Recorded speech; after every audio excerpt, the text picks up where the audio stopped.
The tavern's alive tonight.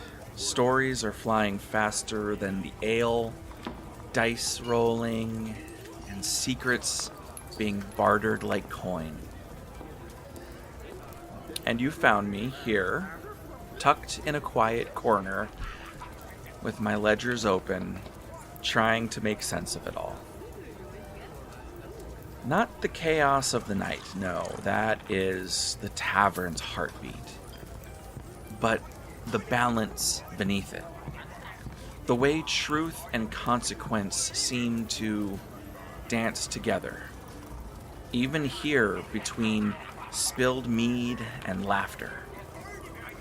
It's easy to mistake this noise for disorder. But every tavern song has rhythm. Every action a reply. And that's where we find tonight's lesson. Where fairness and consequence meet. Tonight, we meet justice.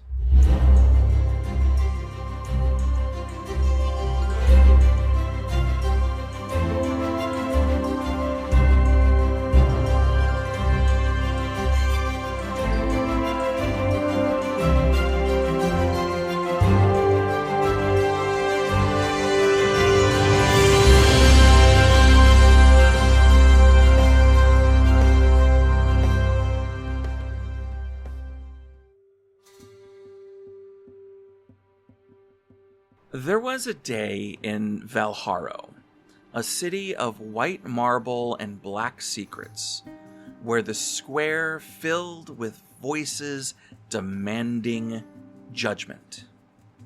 A merchant had been accused of cheating the townfolk, watering his wine and gilding false weights.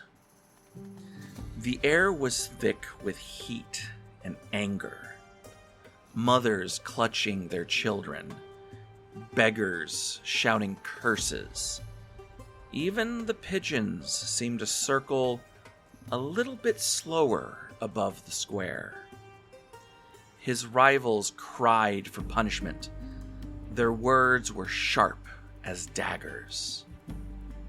His apprentices wept for mercy, clutching the hems of their aprons. Eyes red from sleepless nights. The merchant himself stood trembling, torn between pride and fear.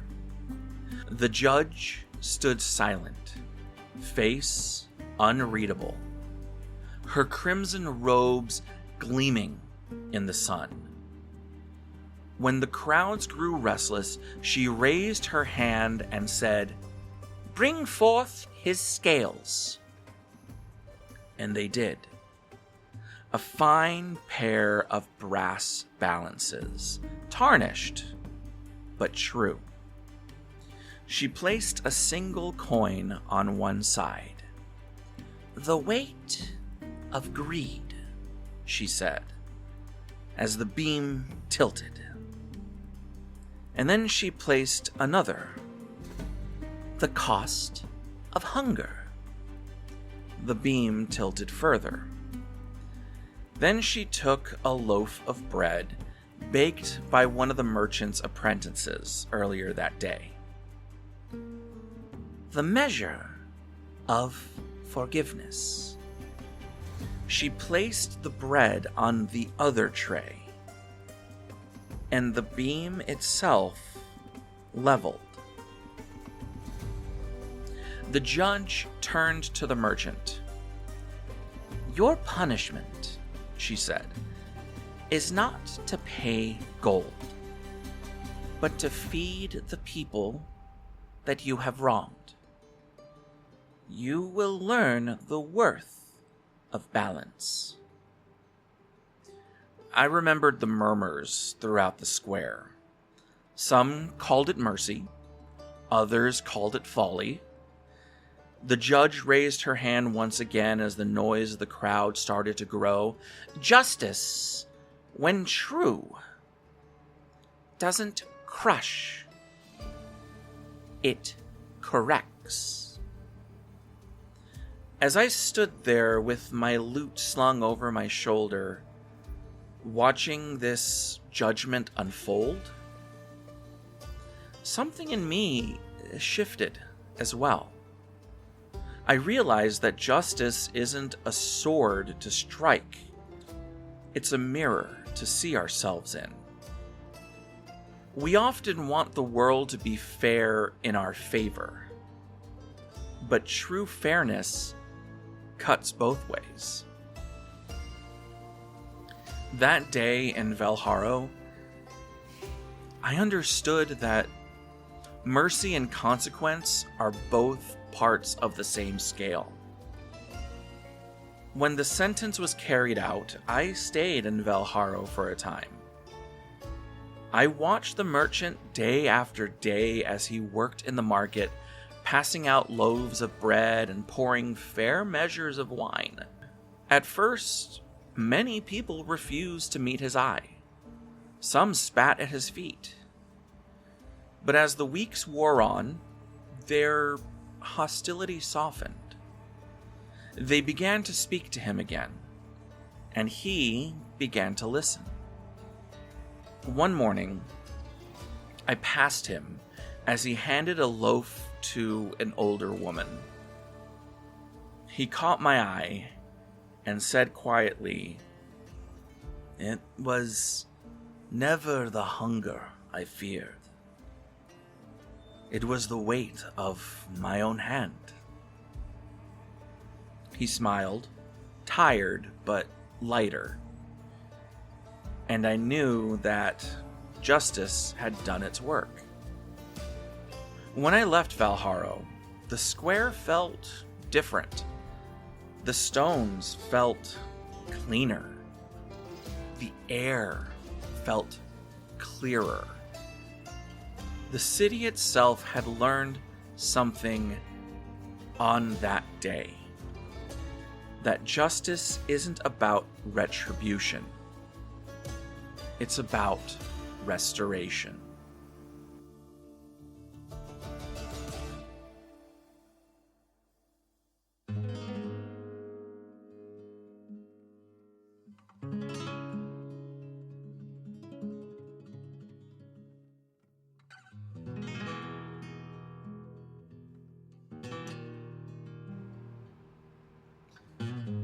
The Justice card stands for truth, fairness, and accountability. It is the voice of cause and effect, reminding us that every choice has weight and every word echoes somewhere. When this card appears upright, it signals clarity, balance, and honesty. The fog of confusion lifts, revealing the truth beneath. Sometimes beautiful, sometimes uncomfortable, but always necessary. Justice doesn't ask for perfection. It asks for integrity.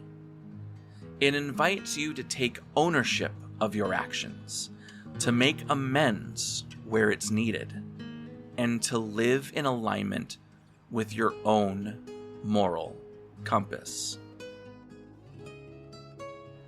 This card represents the moment when the story demands honesty before it can continue.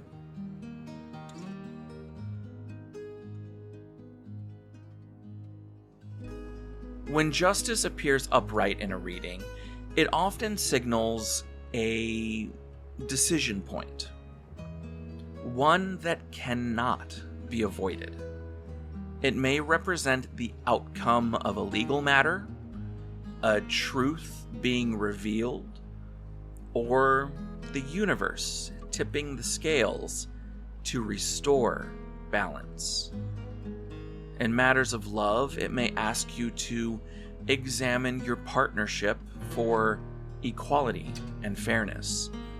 In work, it can represent ethical choices or contracts being honored or tested.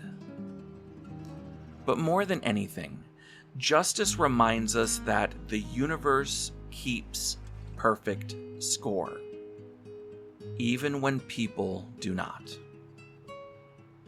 When this card arrives, it's time to take pause and ask, am I living truthfully? Am I giving as much as I take? Am I walking in balance?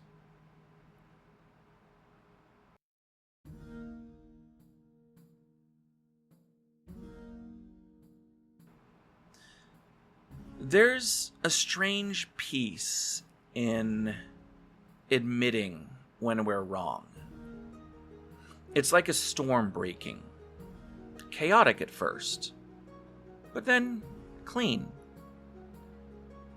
When I think back to Valharo, I remember the merchant's trembling hands and the judge's steady voice. That day, I saw how justice is not a blade to punish, but a mirror to reveal. It forces us to look at the weight we've placed on the scales, to see what our choices truly cost. Since then, I've carried that lesson into my own life. Each time I'm tempted to judge another, I hear that merchant's weary laugh, and I remember that balance doesn't come from anger. It comes from understanding. Justice doesn't erase the past, but it gives us a chance to own it. To look ourselves in the eye and say, yes, that was me. And this is who I choose to be now. And sometimes balance isn't found. It's rebuilt, piece by piece. Like fixing an old hinge on a familiar door. So, if justice visits your table, don't fear it. Let it steady your hand. Let it teach you how to make peace with the truth.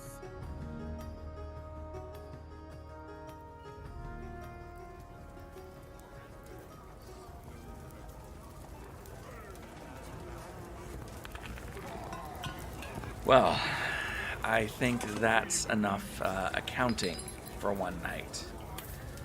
The ledgers can wait till morning, and the truth will still be there, ready to be weighed again.